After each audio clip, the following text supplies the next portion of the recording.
प्यारे बच्चों, आज हम पढ़ेंगे अपना चैप्टर वर्ब्स, क्रियाएं। मान लीजिए आप बिस्तर पर लेटे हुए हैं, किसी को याद कर रहे हैं। बिस्तर पर लेटे हैं और आराम से किसी को हम याद कर रहे हैं। आप सोचेंगे मैं कोई काम तो कर नहीं रहा, मैं तो सिर्फ बिस्तर पर लेटा हुआ हूँ। यूँ तो किसी को याद करते समय आपके हाथ पैर स्थिर हो सकते हैं। आप लेटे हुए हैं, हाथ पैर आपके आराम से हैं, लेकिन दिमाग तो चल रहा है ना। इसलिए याद करना भी एक क्रिया है। आपके हाथ पैर तो स्थिर हैं, लेकिन आपका दिमाग तो चल रहा है ना, कहीं ना कहीं आपका दिमाग तो सोच रहा है ना। तो इसलिए ये जो याद करना है ये भी एक क्रिया है, जिसे हम अंग्रेजी में मिस कहते हैं। मिस मतलब याद रखना। मिस का मतलब क्या होता है? याद रखना। इसलिए ये मत सोचिए कि क्रिया का मतलब सिर्फ वो काम है जिसमें आपके हाथ पैर प्रयोग में लाए जाते हैं। सिर्फ इतना नहीं है कि जिसमें आपके हाथ पैर प्रयोग में लाए जाएं वही क्रिया होती है, इतना मत सोचिए। सही मायने में क्रिया का अर्थ है कोई भी काम, कोई भी काम, चाहे फिर वह केवल दिमाग से ही क्यों न किया जा रहा हो। जैसे हम किसी को सोच रहे थे तो दिमाग से तो सोच रहे थे, हाथ पैर तो उसमें जो चलाने ही नहीं थे। तो सही मायने में क्रिया का अर्थ क्या है कि कोई भी काम। Suppose you are laying on bed and missing someone. You might think of doing no physical work, but still you must remember that your brain is functioning. Hence, such a work miss, even if being performed by your brain, is also considered a verb. आगे देखेंगे बेटा। अभी तक हमने समझा कि कोई भी काम, हम कोई भी काम कर रहे हैं वो सभी क्रिया होती है, चाहे हम अपने हाथ पैर से कर रहे हैं या अपने दिमाग से कर रहे हैं। देखो और आगे समझते हैं। क्रिया वो है जिसके माध्यम से सब्जेक्ट जो है के कार्य या अवस्था की जानकारी मिलती है। जिसके माध्यम से सब्जेक्ट जो है उसके कार्य की या उसकी अवस्था की, उसकी स्टेट की इंफॉर्मेशन हमें मिलती है। Verb is the one which describes the action और the state of the subject. Subject की कार्य या उसकी अवस्था, उसकी स्थिति की जानकारी जो हमें दे वो हमारा क्रिया होता है, वो हमारा वर्ब होता है। आइए समझें। माना मैं कहूँ अयांश सो रहा है। मैंने कहा, क्या कहा? अयांश सो रहा है। इस वाक्य में सब्जेक्ट कौन है? अयांश है। और वर्ब क्या है? सोना। अयांश सब्जेक्ट है और वर्ब है सोना। इस वाक्य में सब्जेक्ट के कार्य की जानकारी मिलती है। यहाँ पर सब्जेक्ट सोने का कार्य कर रहा है। अयांश क्या कर रहा है? मैंने कहा अयांश सो रहा है, तो अयांश क्या कर रहा है? अयांश सो रहा है, तो उसके सोने का कार्य कर रहा है अयांश। यहाँ पर अयांश सब्जेक्ट है, तो सब्जेक्ट क्या कार्य कर रहा है? सोने का। इसी तरह मान लीजिए मैं कहूँ अयांश 8 महीने का है। सब्जेक्ट अयांश ही है। यहाँ पर अयांश कोई कार्य नहीं कर रहा। अयांश कोई कार्य तो नहीं कर रहा। जब मैंने कहा अयांश 8 महीने का है, 8 महीने का है, तो कोई कार्य तो कर नहीं रहा, बल्कि उसके बारे में तो सिर्फ ये बताया गया है कि वह 8 महीने का है। इस वाक्य में सब्जेक्ट के कार्य की नहीं बल्कि उसकी अवस्था की जानकारी मिलती है। हमें उसकी स्टेट की, उसकी अवस्था की जानकारी मिली ना कि वो 8 महीने का कोई काम थोड़ा कर रहा है। अब एक तो मैं कह रहा था कि भाई आयंस सो रहा है, तो वो तो सोने का काम कर रहा है। अब कहा कि आयंस 8 महीने का है, तो 8 महीने का है तो क्या काम कर रहा है? कुछ भी तो काम नहीं कर रहा। इस सेंटेंस में हमने ये तो नहीं बताया कि वो कुछ काम कर रहा है, हमने सिर्फ ये जानकारी दी, उसकी अवस्था, उसकी स्टेट के बारे में बताया कि वो 8 महीने का है। अवस्था का सीधा तात्पर्य यह है कि सब्जेक्ट किस समय में, वर्तमान में, बीते हुए कल में, या फिर आने वाले कल में किस अवस्था में। हम तो बस यही बता रहे हैं कि भाई अब किस अवस्था में है, और बीते हुए कल में किस अवस्था में था, आने वाले कल में किस अवस्था में है। देखिए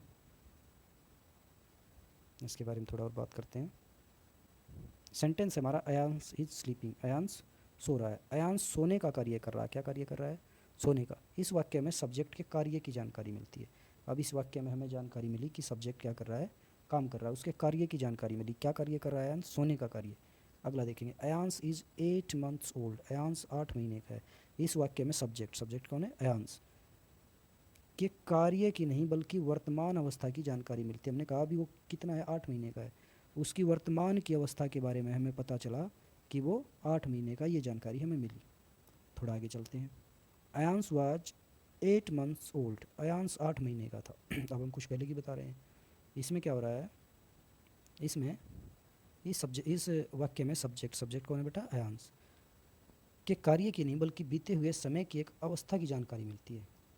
ऊपर वाला जो आपका सेंटेंस था, ऊपर वाले सेंटेंस में हमें उसकी वर्तमान की अवस्था की जानकारी मिली थी। अब दूसरे सेंटेंस में हमें उसके बीते हुए समय की जानकारी मिली कि वो 8 महीने का था। देखो काम तो इसमें भी नहीं कर रहा है, काम तो इसमें भी नहीं कर रहा है।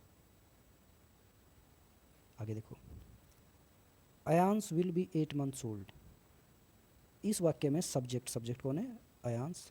अगेन, के कार्य की नहीं बल्कि आने वाले समय की एक अवस्था की जानकारी मिलती है। अब देखो सारे सेंटेंस में, पहले सेंटेंस में तो हमें उसके कार्य की जानकारी मिली कि क्या कार्य कर रहा है, वो सोने का कार्य कर रहा है। दूसरे में हमें उसकी अवस्था की, कौन सी? वर्तमान की अवस्था की जानकारी मिली, 8 महीने का है। तीसरे में हमें उसके बीते हुए कल के समय की अवस्था की जानकारी मिली कि 8 महीने का था। और इस सब्जेक्ट में चौथे सेंटेंस में हमें उसकी एक अवस्था की जानकारी मिली, कौन सी अवस्था? आने वाले समय की अवस्था की जानकारी मिली कि वो 8 महीने का होगा। आगे देखो बेटा, जिन वाक्यों में सब्जेक्ट किसी कार्य को कर रहा हो, ऐसे वाक्य टेंस काल में आते हैं। टेंस में आते हैं ऐसे वाक्य जिसमें सब्जेक्ट कोई कार्य कर रहा हो। और जिन सेंटेंस में, वाक्यों में सब्जेक्ट कोई कार्य नहीं कर रहा हो, केवल सब्जेक्ट की अवस्था और स्थिति के बारे में बताया गया हो, ऐसे वाक्य सिंपल सेंटेंस, सरल वाक्य में आते हैं। तो जिसमें कोई कार्य कर रहा हो वो टेंस में, और जिसमें कोई कार्य नहीं कर रहा हो सिंपल सेंटेंस में आते हैं। इसके बारे में फिर कभी पढ़ेंगे। अभी हम वर्ब पढ़ रहे हैं तो वर्ब पे ही ध्यान रखेंगे बेटा अपना। देखो अभी क्रियाएं दो प्रकार की होती हैं। मेन उनके जो टाइप्स होते हैं वो 2 टाइप्स होते हैं। एक आपका होता है मेन वर्ब, दूसरा आपका हेल्पिंग वर्ब। मेन वर्ब, मुख्य क्रिया। यह क्रिया सब्जेक्ट के कार्य की जानकारी देती है। मुख्य क्रिया का सीधा सा मतलब है कोई भी काम, जैसे नाचना, गाना, सोचना, पढ़ना, लिखना, देखना, हिलना, याद करना, पीटना आदि, और भी बहुत सारे हो सकते हैं। ये सब्जेक्ट के कार्य करने की जानकारी देती है main verb. Main verb describes the action of the subject, such as, जैसे कि to dance, to sing, to think, to read, to write, to see, to move, to miss, to beat etcetera, और भी बहुत सारी हैं।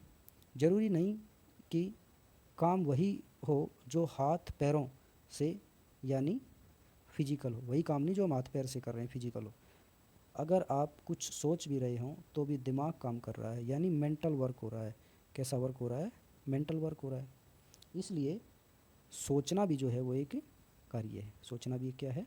कार्य है। Action doesn't only mean the physical work. When you think your brain works, so to think is also an action, hence it is a verb. तो ये तो आपकी क्या पढ़ा हमने? मेन वर्ब, मुख्य क्रिया। क्या पढ़ा हमने? ये पढ़ा कि यह जो क्रिया है, यह जो वर्ब है, वो सब्जेक्ट के कार्य की जानकारी देती है, कोई भी सब्जेक्ट जो काम कर रहा है। आगे हमने पढ़ा कि ज़रूरी नहीं है कि काम वही हो जो किससे, हाथ और पैरों से हो, फिजिकल जो वर्क हो वही कार्य नहीं है। इसके अलावा जो कुछ भी हम सोच रहे हैं उसमें भी दिमाग काम कर रहा है, यानी मेंटल वर्क हो रहा है। तो सोचना भी इसलिए कार्य है। इतना बेटा हमने पढ़ा। अभी आगे देखते हैं।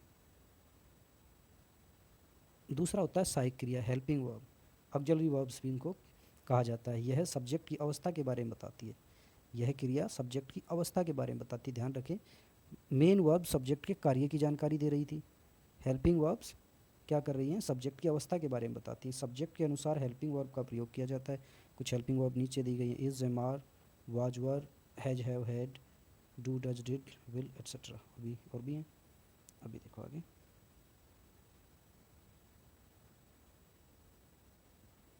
मेन वर्ब्स की 3 फॉर्म होती हैं। उसमें से कुछ नीचे हैं, जैसे go, went, gone. First form, second form, third form.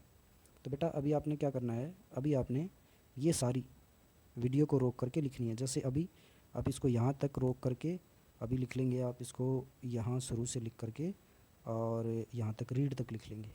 ठीक है, रीड तक दिख रहा है? रीड तक अगर कुछ चलो रीड तक नहीं, आप इसको राइट तक लिख लो। यहाँ तक राइट तक लिख लो। एक बार रोक के इसको राइट तक लिखेंगे बेटा। इसके बाद फिर आप इनको यहाँ से प्रिपेयर से शुरू करके अब आप इसको शी तक लिख लेंगे। ठीक है, रोको और लिखो।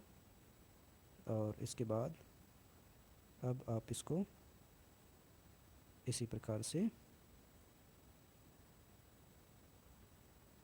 टच से शुरू करके और आप इसको सिंह तक लिख लेंगे बेटा, सिंह, और सिंह तक आपने लिख लिया। और इसके बाद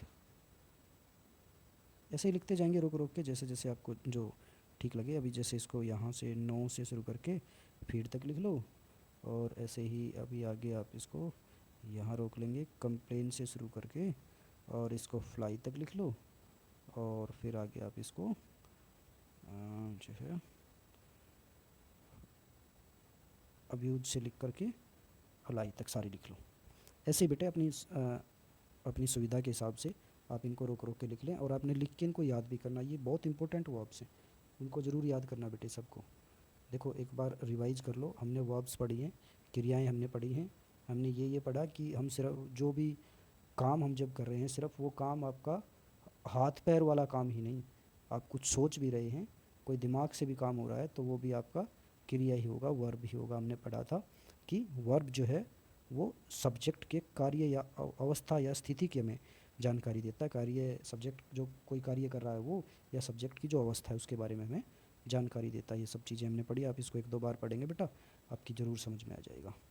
तो इस प्रकार से हम रोज़ एक अपना चैप्टर पूरा करेंगे बेटा, डरने की आपको बिल्कुल आवश्यकता नहीं है। छुट्टियाँ आपकी डिक्लेयर हो चुकी हैं, अब स्कूल आपको 1 जुलाई से ही खुलेंगे। और ये बहुत अच्छी बात हो गई कि हर क्लास के ग्रुप्स बने हुए हैं, तो जब तक आप स्कूल में आओगे तो तब तक तो ये अभी आपके पास, हमारे पास 2 महीने और हैं। ग्रामर तो हम कंप्लीट कर लेंगे, कंप्लीट थ्रू आउट ग्रामर से हम निकल जाएंगे 2-3 बार।